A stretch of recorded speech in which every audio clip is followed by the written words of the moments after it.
Histoire extraordinaire, écrite par Edgar Allan Poe, traduction par Charles Baudelaire, lu par Équilivre, livre audio. Le canard au ballon. Le journal. Samedi 6 avril. Tous les préparatifs qui pouvaient nous embarrasser ont été finis cette nuit. Nous avons commencé le gonflement ce matin au point du jour, mais par suite d'un brouillard épais qui chargeait d'eau les plis de la soie et la rendait peu maniable, nous ne nous sommes pas élevés avant 11 heures à peu près. Alors, nous fîmes tout larguer, dans un grand enthousiasme, et nous nous élevâmes doucement, mais sans interruption, par une jolie brise du nord qui nous porta dans la direction du canal de la Manche. Nous trouvâmes la force ascensionnelle plus forte que nous ne l'avions espéré, et comme nous montions assez haut pour dominer toutes les falaises et nous trouver soumis à l'action plus prochaine des rayons du soleil, notre ascension devenait de plus en plus rapide. Cependant, je désirais ne pas perdre de gaz dès le commencement de notre tentative, et je résolus qu'il fallait monter pour le moment présent. Nous retirâmes bien vite à nous notre guide-rope, mais, même après l'avoir absolument enlevé de terre, nous continuâmes à monter très rapidement. Le ballon marchait avec une assurance singulière et avait un aspect magnifique. 10 minutes environ après notre départ, le baromètre indiquait une hauteur de 15 000 pieds. Le temps était remarquablement beau, et l'aspect de la campagne placée sous nos pieds, un des plus romantiques à tous les points de vue, était alors particulièrement sublime.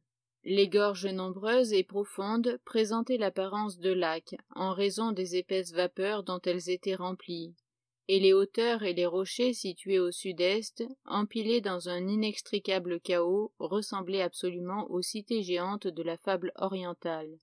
Nous approchions rapidement des montagnes vers le sud, mais notre élévation était plus que suffisante pour nous permettre de les dépasser en toute sûreté. En quelques minutes, nous planâmes au-dessus magnifiquement, et M. Ainsworth, ainsi que les marins, furent frappés de leur apparence peu élevée, vue ainsi de la nacelle, une grande élévation en ballon, ayant pour résultat de réduire les inégalités de la surface située au-dessous à un niveau presque uni. À 11h30, nous dirigeant toujours vers le sud, ou à peu près, nous aperçûmes pour la première fois le canal de Bristol, et 15 minutes après, la ligne des brisants de la côte apparut brusquement au-dessous de nous, et nous marchâmes rondement au-dessus de la mer. Nous résolûmes alors de lâcher assez de gaz pour laisser notre guide-trope traîner dans l'eau avec les bouées attenantes. Cela fut fait à la minute, et nous commençâmes à descendre graduellement. Au bout de 20 minutes environ, notre première bouée toucha, et au plongeon de la seconde, nous restâmes à une élévation fixe.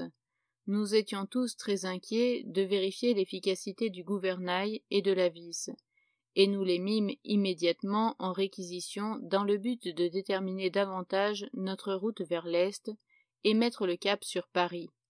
Au moyen du gouvernail, nous effectuâmes à l'instant le changement nécessaire de direction, et notre route se trouva presque à angle droit avec le vent. Puis nous mîmes en mouvement le ressort de la vis, et nous fûmes ravis de voir qu'elle nous portait docilement dans le sens voulu. Là-dessus nous poussâmes 9 fois un fort vivat, et nous jetâmes à la mer une bouteille qui contenait une bande de parchemin avec le bref compte-rendu du principe de l'invention. Toutefois, nous en avions à peine fini avec nos manifestations de triomphe qu'il survint un accident imprévu, qui n'était pas peu propre à nous décourager. La verge d'acier qui reliait le levier au propulseur fut soudainement jetée hors de sa place par le bout qui confinait à la nacelle. Ce fut l'effet de l'inclinaison de la nacelle par suite de quelques mouvements de l'un des marins que nous avions pris avec nous, et en un instant se trouva suspendue et dansante hors de notre portée, loin du pivot de l'axe de la vis. Pendant que nous nous efforcions de la rattraper et que toute notre attention y était absorbée, nous fûmes enveloppés dans un violent courant d'air de l'Est, qui nous porta avec une force rapide et croissante du côté de l'Atlantique. Nous nous trouvâmes chassés en mer par une vitesse qui n'était certainement pas moins de 50 ou 60 miles à l'heure, si bien que nous atteignîmes le cap Clear, à 40 miles vers le nord, avant d'avoir pu assurer la verge d'acier et d'avoir eu le temps de penser à virer de bord. Ce fut alors que M. Ainsworth fit une proposition extraordinaire, mais qui, dans mon opinion, n'était nullement déraisonnable, ni chimérique, dans laquelle il fut immédiatement encouragé par M. Holland, à savoir que nous pourrions profiter de la forte brise qui nous emportait et tenter, au lieu de rabattre sur Paris, d'atteindre la côte du Nord-Amérique. Après une légère réflexion, je donnai de bon gré mon assentiment à cette violente proposition, qui, chose étrange à dire, ne trouva d'objection que dans les deux marins. Toutefois, comme nous étions la majorité, nous maîtrisâmes leur appréhension, et nous maintîmes résolument notre route. Nous gouvernâmes droit à l'ouest, mais comme le traînage des bouées faisant un obstacle matériel à notre marche, et que nous étions suffisamment maîtres du ballon, soit pour monter, soit pour descendre, nous jetâmes tout d'abord 50 livres de lest, et nous ramenâmes, au moyen d'une manivelle, toute la corde hors de la mer. Nous constatâmes immédiatement l'effet de cette manœuvre par un prodigieux accroissement de vitesse, et comme la brise fraîchissait, nous filâmes avec une vélocité presque inconcevable. Le guide-robe s'allongeait derrière la nacelle comme un sillage de navire. Il est superflu de dire qu'il nous suffit d'un très court espace de temps pour perdre la côte de vue. Nous passâmes au-dessus d'innombrables navires de toute espèce, dont quelques-uns louvoyaient avec peine, mais dont la plupart restaient en panne. Nous causâmes à leur bord le plus grand enthousiasme fortement savouré par nous-mêmes, et particulièrement par nos deux hommes, qui maintenant, sous l'influence de quelques petits verres de genièvre, semblaient résolus à jeter au vent toute crainte et tout scrupule. Plusieurs navires tirèrent le canon de signal, et tous nous saluèrent par de grands vivats que nous entendions avec une netteté surprenante, et par l'agitation des chapeaux et des mouchoirs. Nous marchâmes ainsi tout le jour sans incident matériel, et comme les premières ombres se formaient autour de nous, nous fîmes une estimation approximative de la distance parcourue. Elle ne pouvait pas être de moins de 500 miles, probablement davantage. Pendant tout ce temps, le propulseur fonctionna et, sans aucun doute, aida positivement notre marche. Quand le soleil se coucha, la brise fraîchit et se transforma en une vraie tempête. Au-dessous de nous, l'océan était parfaitement visible en raison de sa phosphorescence. Le vent souffla de l'est toute la nuit et nous donna les plus brillants présages de succès. Nous ne souffrîmes pas peu du froid et l'humidité de l'atmosphère nous était fort pénible, mais la place libre dans la nacelle était assez vaste pour nous permettre de nous coucher, et au moyen de nos manteaux et de quelques couvertures, nous nous tirâmes passablement d'affaire. Post-scriptum par M. Ainsworth. Ces 9 dernières heures ont été incontestablement les plus enflammées de ma vie. Je ne peux rien concevoir de plus enthousiasmant que l'étrange péril et la nouveauté d'une pareille aventure. Dieu veuille nous donner le succès. Je ne demande pas le succès pour le simple salut de mon insignifiante personne, mais pour l'amour de la science humaine et pour l'immensité du triomphe. Et cependant l'exploit est si évidemment faisable que mon seul étonnement est que les hommes aient reculé jusqu'à présent devant la tentative. Qu'une simple brise, comme celle qui nous favorise maintenant, qu'une pareille rafale pousse un ballon pendant 4 ou 5 jours, ces brises durent quelquefois plus longtemps, et le voyageur sera facilement porté dans ce laps de temps d'une rive à l'autre. Avec une pareille brise, le vaste Atlantique n'est plus qu'un lac. Je suis plus frappé au moment où j'écris du silence suprême qui règne sur la mer malgré son agitation que d'aucun autre phénomène. Les eaux ne jettent pas de voix vers les cieux. L'immense océan flamboyant au-dessous de nous se tord et se tourmente sans pousser une plainte. Les houles montagneuses donnent l'idée d'innombrables démons, gigantesques et muets, qui se tordaient dans une impuissante agonie. Dans une nuit telle qu'est pour moi celle-ci, un homme vit. Il vit un siècle de vie ordinaire, et je ne donnerai pas ce délice ravissant pour ce siècle d'existence vulgaire. Dimanche 7. Manuscrit de M. Masson. Ce matin, vers 10 heures, la tempête n'était plus qu'une brise de 8 ou 9 nœuds, pour un navire en mer, et elle nous a fait parcourir peut-être 30 miles à l'heure, peut-être davantage.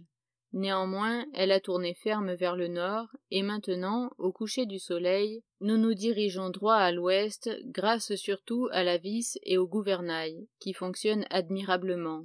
Je regarde l'entreprise comme entièrement réussie, et la navigation aérienne dans toutes les directions, si ce n'est peut-être avec le vent absolument debout, comme un problème résolu. Nous n'aurions pas pu faire tête à la rude brise d'hier, mais en montant, nous aurions pu sortir du champ de son action, si nous en avions eu besoin. Je suis convaincu qu'avec notre propulseur, nous pourrions marcher contre une jolie brise carabinée. Aujourd'hui, à midi, nous nous sommes élevés à une hauteur de 25 000 pieds, en jetant du lest. Nous avons agi ainsi pour chercher un courant plus direct.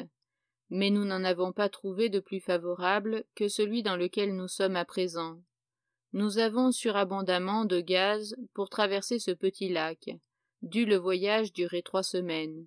Je n'ai pas la plus légère crainte relativement à l'issue de notre entreprise. Les difficultés ont été étrangement exagérées et incomprises. Je puis choisir mon courant, et eussé-je contre moi tous les courants, je puis faire passablement ma route avec mon propulseur. Nous n'avons pas eu d'incident notable, la nuit s'annonce bien. Post-scriptum par M. Ainsworth. J'ai peu de choses à noter, excepté le fait, fort surprenant pour moi, qu'à une élévation égale à celle du Cotopaxi, je n'ai éprouvé ni froid trop intense, ni migraine, ni difficulté de respiration. M. Masson, M. Holland, Sir Everard n'ont pas plus souffert que moi, je crois. M. Osborne s'est plaint d'une constriction de la poitrine, mais cela a disparu assez vite. Nous avons filé avec une grande vitesse toute la journée, et nous devons être à plus de moitié chemin de l'Atlantique. Nous avons passé au-dessus de 20 ou 30 navires de toutes sortes, et tous semblaient délicieusement étonnés. Traverser l'océan en ballon n'est pas une affaire si difficile après tout. Omne ignotum pro magnifico. Nota. À une hauteur de 25 000 pieds, le ciel apparaît presque noir, et les étoiles se voilent distinctement, pendant que la mer, au lieu de paraître convexe, comme on pourrait le supposer, semble absolument et entièrement concave. Lundi 8. Manuscrit de M. Masson. Ce matin, nous avons encore eu quelque embarras avec la tige du propulseur, qui devra être entièrement modifiée de crainte de sérieux accidents. Je parle de la tige d'acier et non pas des palettes. Ces dernières ne laissaient rien à désirer. Le vent a soufflé tout le jour du nord-est, roide et sans interruption, tant la fortune semble résolue à nous favoriser. Juste avant le jour, nous fûmes tous un peu alarmés par quelques bruits singuliers et quelques secousses dans le ballon, accompagnés de la soudaine interruption du jeu de la machine. Ces phénomènes étaient occasionnés par l'expansion du gaz, résultant d'une augmentation de chaleur dans l'atmosphère, et la débâcle naturelle des particules de glace dont le filet s'était incrusté pendant la nuit. Nous avons jeté quelques bouteilles au navire que nous avons aperçu. L'une d'elles a été recueillie par un grand navire, vraisemblablement un des paquebots qui font le service de New York. Nous avons essayé de déchiffrer son nom, mais nous ne sommes pas sûrs d'y avoir réussi. Le télescope de M. Osborne nous a laissé lire quelque chose comme l'Atalante. Il est maintenant minuit, et nous marchons toujours à peu près vers l'ouest, d'une allure rapide. La mer est singulièrement phosphorescente. Post-scriptum par M. Ainsworth. Il est maintenant 2 heures du matin, et il fait presque calme, autant du moins que j'en peux juger. Mais c'est un point qu'il est fort difficile d'apprécier depuis que nous nous mouvons si complètement avec et dans l'air. Je n'ai point dormi depuis que j'ai quitté Wellwar, mais je ne peux plus y tenir, et je vais faire un somme. Nous ne pouvons pas être loin de la côte d'Amérique. Mardi 9. Manuscrit de M. Ainsworth. 1 heure de l'après-midi. Nous sommes en vue de la côte basse de la Caroline du Sud. Le grand problème est résolu. Nous avons traversé l'Atlantique. Nous l'avons traversé en ballon, facilement, rondement. Dieu soit loué. Qui osera dire maintenant qu'il y a quelque chose d'impossible? Ici finit le journal. Quelques détails sur la descente ont été communiqués toutefois par M. Ainsworth à M. Forsyth. Il faisait presque un calme plat quand les voyageurs arrivèrent en vue de la côte, qui fut immédiatement reconnue par les 2 marins et par M. Osborne, ce gentleman ayant des connaissances au Fort Moultrie. On résolut immédiatement de descendre dans le voisinage. Le ballon fut porté vers la plage. La marée était basse, le sable ferme, uni, admirablement approprié à une descente, et le grappin mordi du premier coup est un bond. Les habitants de l'île et du fort se pressaient naturellement pour voir le ballon. Mais ce n'était qu'avec difficulté qu'on ajoutait foi au voyage accompli. La traversée de l'Atlantique. L'ancre mordait à 2 heures de l'après-midi. Ainsi, le voyage entier avait duré 75 heures, ou plutôt un peu moins, si on compte simplement le trajet d'un rivage à l'autre. Il n'était arrivé aucun accident sérieux. On n'avait eu à craindre aucun danger réel. Le ballon fut dégonflé et serré sans peine, et ces messieurs étaient encore au fort Moultrie, quand les manuscrits d'où ce récit est tiré partaient par le courrier de Charleston. On ne sait rien de positif sur leur intention ultérieure, mais nous pouvons promettre en toute sûreté à nos lecteurs quelques informations supplémentaires, soit pour lundi, soit pour le jour suivant au plus tard. Voilà certainement l'entreprise la plus prodigieuse, la plus intéressante, la plus importante qui ait jamais été accomplie ou même tentée par un homme. Quel magnifique résultat on en peut tirer. N'est-il pas superflu maintenant de le déterminer ?